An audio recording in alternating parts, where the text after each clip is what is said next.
Question ನೋಡ್ಕೊಳ್ಳಿ.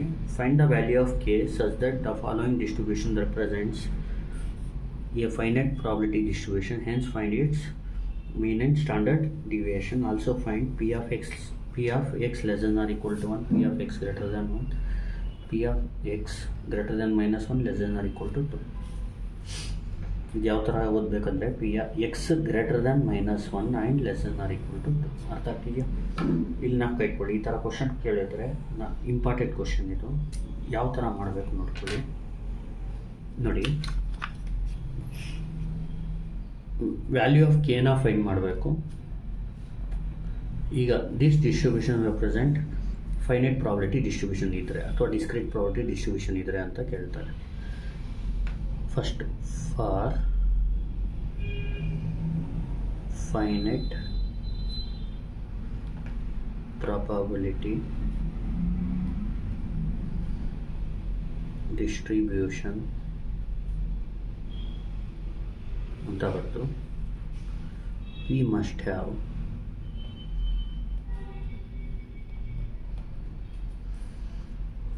p of x greater than or equal to 0 for all x. ಎಲ್ಲ ಎಕ್ಸ್ಗೂ K value, ಇದು P of X ಇದೆಯಲ್ಲ, ಇದು negative ಇದ್ದರೆ ನಡೆಯುತ್ತೆ ಎಕ್ಸು. ಆದರೆ ಪಿ ಆಫ್ ಎಕ್ಸ್ ಏನಿರಬೇಕು, 0 ಇದ್ರೂ ನಡೆಯುತ್ತೆ, ಪಾಸಿಟಿವ್ ಇರಬೇಕು, ಆದರೆ ನೆಗೆಟಿವ್ ಇರಬಾರ್ದು. ಅರ್ಥ ಆಗ್ತಿದೆಯಾ? ಇದು ಕಂಡೀಷನ್ ಫಾರ್ ಫೈನೈಟ್ ಪ್ರಾಬಿಲಿಟಿ. ಈಗ P of X greater than or equal to 0 for all X. ನೋಡಿ, ಇದು P of X greater than or equal to 0 ಇರಬೇಕು ಅಂದರೆ K should be greater than or equal to 0 ಇರಬೇಕು. ಗೊತ್ತಾಗುತ್ತೆ? Therefore K should be greater than or equal to 0. Next, also ಅಂತವರು summation of P of X is equal to 1. ಈಗ ನೋಡಿ, ಒಂದು P of X greater than or equal to 0 ಇರಬೇಕು, ಇನ್ನೊಂದು summation of P of X is equal to 1 ಇರಬೇಕು. ಈ P of X greater than or equal to 0 ಇರಬೇಕು ಅಂದರೆ K should be greater than or equal to 0. ಒಂದು condition ಗೊತ್ತಾಯಿತು. ಈಗ ಮತ್ತೆ summation of P of X is equal to 1 ಇರಬೇಕು. ಅರ್ಥ ಆಗ್ತಿದೆಯಾ? ಅದಕ್ಕೆ summation of P of x ಅಂದರೆ ಇದನ್ನ ಸಮ್ ಮಾಡಿ, K plus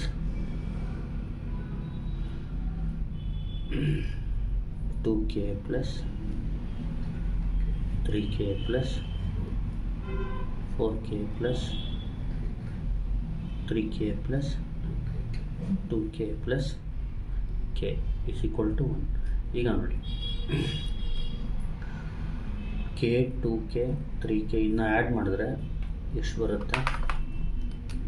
1 plus 2 plus 3 plus 4 plus next 3 plus 2 plus 1, correct ಅಲ್ವಾ? 16k ಬರುತ್ತೆ. 16k is equal to 1, therefore k is equal to 1/16. ಈಗ ಆಮೇಲೆ ಏನು ಬರೀಬೇಕು? The finite probability distribution is as follows ಅಂತ ಬರ್ಕೊಡಿ ಅಷ್ಟೆ. The finite probability distribution is as follows ಅಂತ ಬರೆದು ಎಕ್ಸ್ ಮೇಲ್ಗಡೆ ಬರ್ಕೊಳ್ಳಿ, ಕೆಳಗಡೆ ಪಿ ಆಫ್ ಎಕ್ಸ್ ಬರೀರಿ. ಫಸ್ಟ್ -3 ಹಿಡಿದು 3 ಗಂಟ ಬರೀ. ಫಸ್ಟು -3 -2 -1 0 1 2 3. ಪಿ ಆಫ್ ಎಕ್ಸ್ ಬಂದು ಕೆ 1/16. 2k ಅಂದರೆ 2 × 1/16. ನೋಡಿ, 2 × 1/16 1/8, ಅಥವಾ ಡೈರೆಕ್ಟಾಗಿ 2/16 ಬಂದಿದೆ. 3k ಅಂದರೆ 3 × 3/16 4/6. ಇದನ್ನ 1/8 ಬೇಕಾದರೂ ಬರಿಬೋದು. ಆಮೇಲೆ 3/16, 2k ಅಂದರೆ 2/16, k ಅಂದರೆ 1/16. ಇದು ಬರ್ದಾದ್ಮೇಲೆ ನೆಕ್ಸ್ಟ್ ಏನು ಫೈಂಡ್ ಮಾಡಿ ಅಂತ ಹೇಳಿದ್ದಾರೆ? ಮೀನ್ ಆ್ಯಂಡ್ ಸ್ಟ್ಯಾಂಡರ್ಡ್ ಡಿವಿಯೇಷನ್. ಈಗ ಮೀನ್ಗೆ ಫಾರ್ಮುಲಾ ಏನು?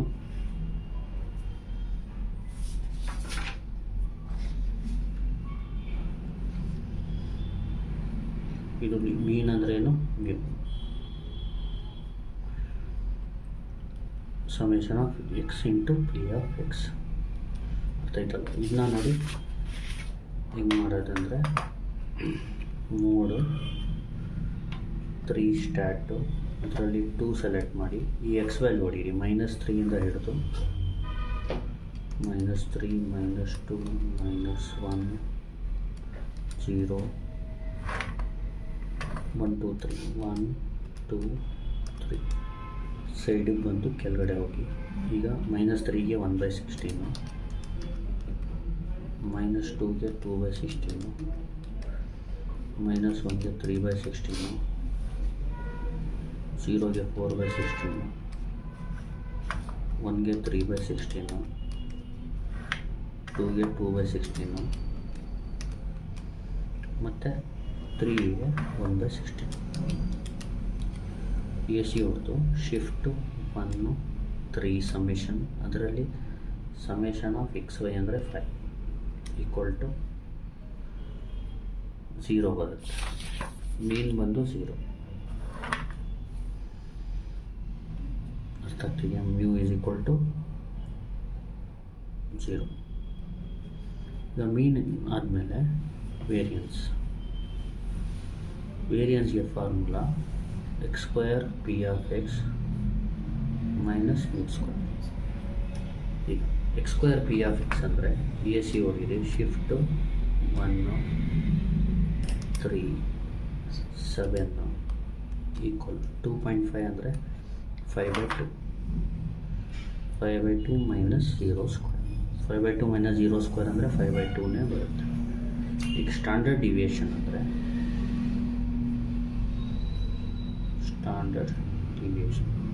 ಸ್ಟ್ಯಾಂಡರ್ಡ್ ಡಿವಿಯೇಷನ್ ಅಂದರೆ ಸಿಗ್ಮಾ ಅಂತಲೂ ಬರೀತೀವಿ.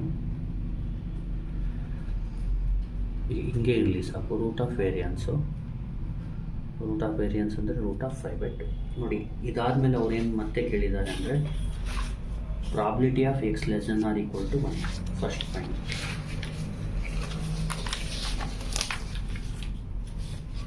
ಈಗ ನೋಡಿ, p of x < ≤ 1. ಈಗ x < ≤ 1 ಅಂದರೆ x = 1. ಇದು < <1 ಅಂದರೆ ಎಕ್ಸ್ ವ್ಯಾಲ್ಯೂ 1 ಇರಬೇಕು ಅಥವಾ 1ಗಿಂತ ಕಡಿಮೆ ಇರಬೇಕು. ಅಂದರೆ ಇಷ್ಟು ಇರುತ್ತೆ. ಇಲ್ಲಿ ನೋಡಿ, ಇದು -3 ಇದೆಯಲ್ಲ, ಅದು ಎಕ್ಸು 1ಗಿಂತ ಕಡಿಮೆ ಇದೆ. -2 ಇದೆಯಲ್ಲ, ಅದು 1ಗಿಂತ ಕಡಿಮೆ ಇದೆ. -1 ಆಲ್ಸೋ 1ಗಿಂತ ಕಡಿಮೆ ಇದೆ. 0 ಆಲ್ಸೋ 1ಗಿಂತ ಕಡಿಮೆ ಇದೆ. 1 ಬಂದು 1ಗೆ ಈಕ್ವಲ್ ಇದೆ. ಅಂದರೆ ಇಲ್ಲಿ ಯಾವುದ್ಯಾವ್ದು ಬರುತ್ತೆ ಅಂದರೆ x < ≤ 1ಗೆ ಯಾವುದ್ಯಾವ್ದು ಬರುತ್ತೆ ಅಂದರೆ -3 -2 -1 0 1. ಅಂದರೆ p of x < ≤ 1ಗೆ ಏನೇನು ಬರುತ್ತೆ? p of -3 plus p of -2 plus p of -1 plus p of 0 plus p of 1. ಈಗ -3ಗೆ ಏನು ಕೆ ಅಂದರೆ 1/16, -2ಗೆ 2k ಅಂದರೆ 2/16, -1ಗೆ 3/16, 0ಗೆ 4/16 ಮತ್ತು 1ಗೆ 3/16. ಇದನ್ನ ಕ್ಯಾಲ್ಸಿಲಿ ಟೈಪ್ ಮಾಡ್ಕೋಬೇಕು. ಇದನ್ನ ಕ್ಲಿಯರ್ ಮಾಡ್ಕೊಳ್ಳಿ. Shift 9 3 = first 1/16 plus 2/16 plus 3/16 plus 4/16 plus 3/16.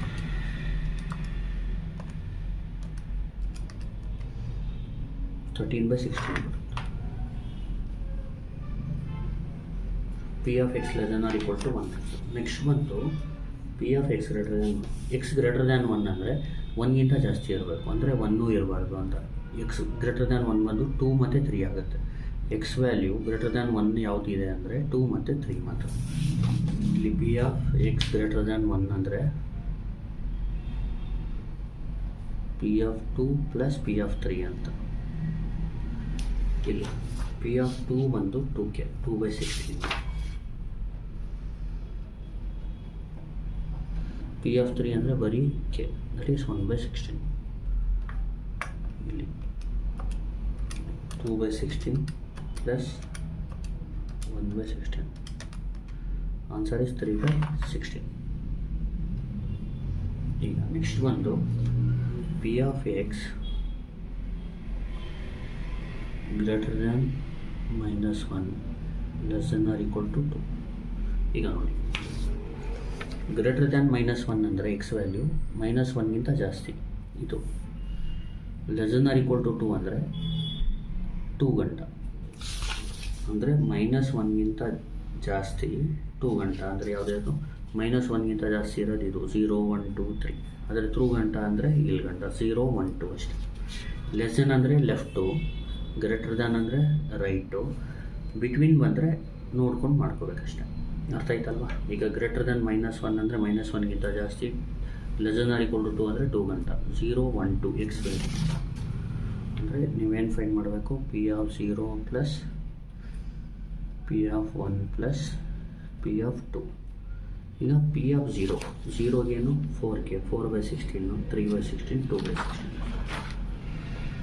4 by 16 plus 16 plus 2 by 16. Final answer 4 by 16 plus 3 by 16 plus 2 by 16, 9 by 16.